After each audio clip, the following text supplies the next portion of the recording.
오늘 마태복음 마지막 시간입니다. 마태복음 28장 11절부터 20절입니다. 신약 성경 52쪽입니다. 마태복음 28장 11절부터 20절입니다. 여자들이 갈 때 경비병 중 몇이 성에 들어가 모든 된 일을 대제사장들에게 알리니 그들이 장로들과 함께 모여 의논하고 군인들에게 돈을 많이 주며 이르되 너희는 말하기를 그의 제자들이 밤에 와서 우리가 잘 때 그를 도둑질하여 갔다 하라. 만일 이 말이 총독에게 들리면 우리가 권하여 너희로 근심하지 않게 하리라 하니 군인들이 돈을 받고 가르친 대로 하였으니 이 말이 오늘날까지 유대인 가운데 두루 퍼지니라. 11 제자가 갈릴리에 가서 예수께서 지시하신 산에 이르러 예수를 배웠고 경배하나 아직도 의심하는 사람들이 있더라. 예수께서 나와 말씀하여 이르시되 하늘과 땅의 모든 권세를 내게 주셨으니 그러므로 너희는 가서 모든 민족을 제자로 삼아 아버지와 아들과 성령의 이름으로 세례를 베풀고 내가 너희에게 분부한 모든 것을 가르쳐 지키게 하라. 볼지어다 내가 세상 끝날까지 너희와 항상 함께 있으리라 하시니라. 아멘. 할렐루야.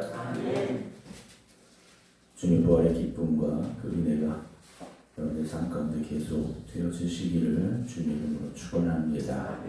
오늘 함께 예배 드리고 계신 박성준 권사님, 이미경 권사님, 박지은 집사님, 심재수 권사님, 김성자 권사님, 한상훈 권사님, 조태경 장로님, 이성배 권사님, 유기양 권사님, 허욱자 권사님, 반기욱 장로님, 최석희 권사님, 임승자 집사님, 안친환 권사님, 김신남 집사님, 박상현 권사님, 김영욱 권사님, 임승호 장로님, 김명환 권사님, 이봉춘 목사님 주님의 이름으로 축복합니다. 주님의 부활은 역사적인 사실이 되었고 부활의 증인들이 있었습니다. 그러나 그 역사적인 사실, 실제 일어난 부활, 빈 무덤에 대해서 거짓을 만들어내는 이들이 오늘 본문에 등장을 하고 있습니다. 오늘 11절 여자들이 갈 때 경비병 중 몇이 이랬습니다. 이 경비병은 무덤을 지키던 경비병들입니다. 죽은 것 같이 되었던 이 경비병들이 성에 들어갔습니다. 그렇죠? 이들은 무덤 문을 지키고 있던 경비병들입니다.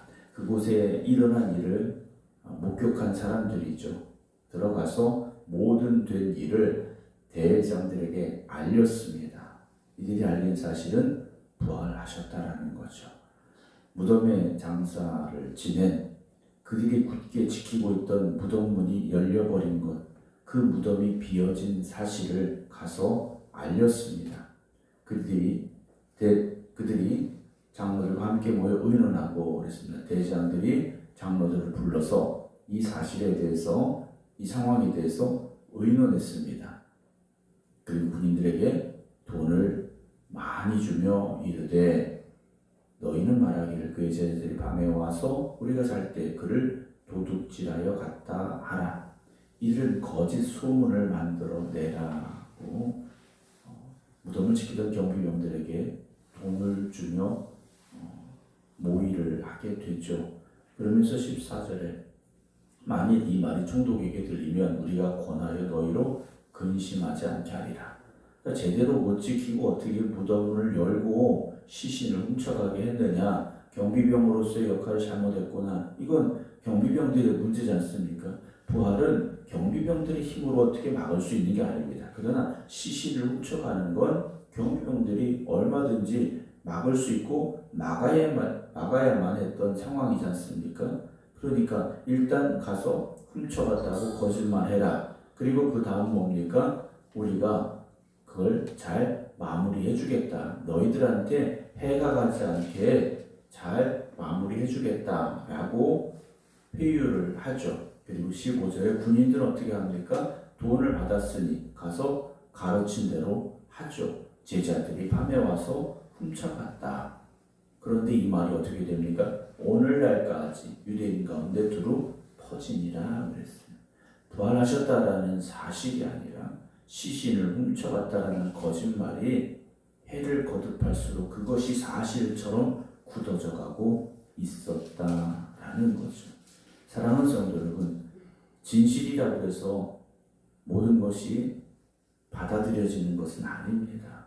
오히려 거짓이 진실처럼 더 멀리 퍼지고 더 사람들이 받아들이는 경우들이 종종 있을 수 있습니다. 그러나 결국 어떻게 됩니까? 진실은 드러나게 되어 있습니다. 진실은 드러나게 되어 있다는 거죠. 우리가 살면서 때로는 억울한 말을 들을 때도 있습니다. 나를 향한 거짓된 소문이 있을 수도 있습니다. 이걸 내가 아무리 아니다 해도 또는 내가 알고 있는 정확한 사실을 말한다 해도 받아들여지지 않을 수 있습니다. 그러나 때가 지나면, 시간이 지나면 여러분 진실은 드러나게 되어 있습니다. 때로 억울한 일을 당하고 속상하고 답답한 순간에도 하나님께 맡기시고 기도하시기 바랍니다. 오늘 주님의 시신을 훔쳐갔다라는 거짓 소문이 아무리 멀리 퍼졌다 해도 또 사람들이 그것을 믿고 있다 해도 그것이 10년, 20년 동안 진실처럼 굳어져 버렸다 해도 주님이 부활하신 것이 거짓이 아니지 않습니까? 주님이 부활하셨지. 제자들이 시신 훔쳐가서 어디 잘 모셔두고 있었다? 어디 새로운 무덤을 만들었다? 그렇지 않지 않습니까? 주님은 분명히 부활하셨고 살아나신 주님은 무덤으로 다시 돌아가실 필요가 없으시다라는 거죠. 16절에 11제자가 갈릴리에 갔습니다. 여인들의 말을 듣고 이제 예수님을 만나러 갈릴리에 가서 예수님께서 지시하신 산에 이르렀습니다. 거기서 예수님을 만났죠. 17절에 예수를 배우고 경배하나 아직도 의심하는 사람이 있다라고 되어 있습니다. 그렇죠? 부활하신 예수님을 직접 만난 겁니다. 3년 동안 함께 했던 제자들이 예수님 모르겠습니까? 예수님 만났는데 그리고 부활하신 예수님 앞에 경배했는데 아직도 의심하고 있었다라는 거죠. 만약에 우리가 예수님이라면 의심하는 사람들을 골라내서 쫓아버렸을 것 같아요. 그렇지 않겠습니까? 그렇죠. 십자가 앞에서 무서우니까 베드로처럼 부인하고 저주할 수도 있고 도망칠 수도 있겠지만 주님 약속하신 대로 말씀하신 대로 사흘 만에 부활하셨고 지금 부활하신 주님이 그 앞에 있는데도 의심하고 있다. 여러분 이건 제자로서의 자격이 없는 겁니다. 그러면 이쯤 되면 너는 자격 미달이다 라고 말하실 수도 있을 텐데 주님은요 그렇지 않으셨다라는 거죠. 주님은요 완벽하고 완전한 사람만 들어쓰시는 분이 아니라는 겁니다. 여전히 이들은 의심하고 흔들리는 사람들이었습니다. 그런데 주님은요 그들을 여전히 제자로 인정하고 계시다라는 거죠.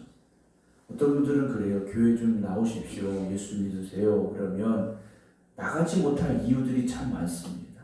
어떤 분들은 그냥 나가지 담배를 펴서 술을 마셔서 다른 이유들을 많이 대요. 그러나 여러분 그런 많은 이유들이 있음에도 불구하고 주님이 그를 부르신다는 것에 대해서 여러분 확실하게 전하시기 바랍니다. 여러분 우리도 마찬가지지 않습니까? 저도 그래요. 완벽해서 목사가 되느냐? 그렇지 않습니다. 완벽해서 우리가 예수 믿고 여기 있느냐? 그렇지 않을 수도 있습니다. 윤리적 도덕적으로 보면 세상 위에 있는 어떤 사람들이 더 나을지도 모릅니다. 지식이 더 많을 수도 있고 더 말을 잘할 수도 있고 그러나 하나님이 우리를 택하시고 부르신 것은요 완벽해서가 아니라는 거죠. 주님께서도요 완전한 사람만 나오라 하시는 게 아닙니다. 여러분 기도하다 의심이 올 수도 있죠. 신앙생활하며 흔들릴 수도 있습니다. 아브라함도요 흔들렸지 않습니까? 아브라함도 하나님의 약속을 온전히 믿지 못했지 않습니까? 양자도 드리려고 했고 아내의 몸종을 통해서 실제 아들도 낳기도 했고요. 그러나 주님께서는요 오늘 우리도 그렇게 붙잡아 주고 계십니다. 아멘. 내 앞에 있으라고 말씀하십니다. 주님이 그들에게 말씀하십니다. 집에 가라 하신 것이 아니라 18절에 하늘과 땅의 모든 권세를 내게 주셨으니 그러므로 너희는 가서 모든 민족을 제자로 삼아 하시되 이들에게 파송하십니다. 어찌 보면 아직도 완벽하지 않은 것 같고 의심하고 있고 모자란 것 같은 제자들에게 주님은요 파송하십니다. 그냥 보내시는 것이 아니라 아버지와 아들과 성령의 이름으로 세례를 베풀고 라고 말씀하시죠. 그들에게 위임하고 계십니다. 내가 너에게 분부한 모든 것을 가르쳐 지키게 하라 라고 말씀을 하시죠. 집에 가라는 것이 아니라 가서 제자를 삼아라 했습니다. 가서 제자를 삼아라. 여전히 불완전한 이들에게 모자란 이들에게 가서 제자를 삼으라고 하시는 거예요. 여러분 우리가 완벽해서 전도하는 거 아닙니다. 아유, 내 같은 사람이 전도한다고 될까요? 여러분 그렇지 않습니다. 사람을 구원하시는 것은 하나님의 역사이십니다. 우리는 그저 전할 뿐입니다. 물론 우리가 복음 전하러 갔을 때 어떤 사람은 비웃을 수도 있습니다. 아유, 저런 사람도 교회 다니면 할 수도 있어요. 물론 여러분들이 그렇다는 건 아닙니다만 세상 사람들은 여전히 우리의 부족한 모습들을 볼지 모릅니다. 그러나 복음의 역사는요 놀랍게 일어납니다. 우리가 완전해서 복음을 전하고 우리가 완전해서 사람을 교회로 인도할 수 있느냐? 그렇지 않습니다. 주님은 그들에게 아버지와 아들과 성령의 이름으로 세례를 베풀라 하십니다. 세례를 베풀라는 것이죠. 세례를 베풀라는 것은 교인이 되게 하라라는 말씀이 아닙니다. 주님의 자녀로 붙잡아 세우라는 말씀이고요. 내가 너에게 분부한 모든 것을 가르치고 그 다음은 뭡니까? 지키게 하라 그러셨어요. 사랑하는 성도 여러분, 교회의 사명은 단지 교회로 그들을 인도하는 것으로 끝나는 것이 아니라 주님의 말씀에 순종하는 사람으로 만들어가는 곳, 그게 교회입니다. 그러니까 오늘도 우리가 어찌 보면 배워가는 겁니다. 순종을 배워가는 겁니다. 내가 예수 그리스도를 믿고 180도 완전히 변화됐다. 여러분 그런 사람 몇 명이나 있습니까? 조금씩 바뀌어가는 겁니다. 내 생각을 조금씩 내려놓는 것이고 내 고집도 조금씩 내려놓는 것이고 인간적인 나의 어떤 모습들도 조금씩 내려놓는 것이고요. 그러면서 우리가 어떻게 되는 겁니까? 성화되는 거지 않습니까? 우리는 그 성화의 단계를 향해서 오늘도 나아가고 있는 사람들입니다. 우리가 신앙생활하면서 함께 신앙생활하는 이들을 볼 때도 부족한 사람이 있을 수 있습니다. 그렇다고 해서 우리가 완전한 건 아니지만 우리 눈에도 뭔가 부족하고 연약한 것이 보이는 사람들이 있을 수 있습니다. 그럴 때 우리는 어떻게 해야 됩니까? 그들을 비난하거나 또는 비웃거나 책망하거나 그것이 아니죠.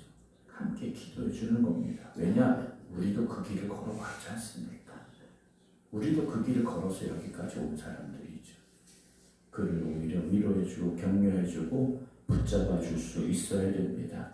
왜냐? 주님께서 그들도 택하셨기 때문에 그들도 제자로 삼으셨기 때문에 우리는 만들어가는 겁니다.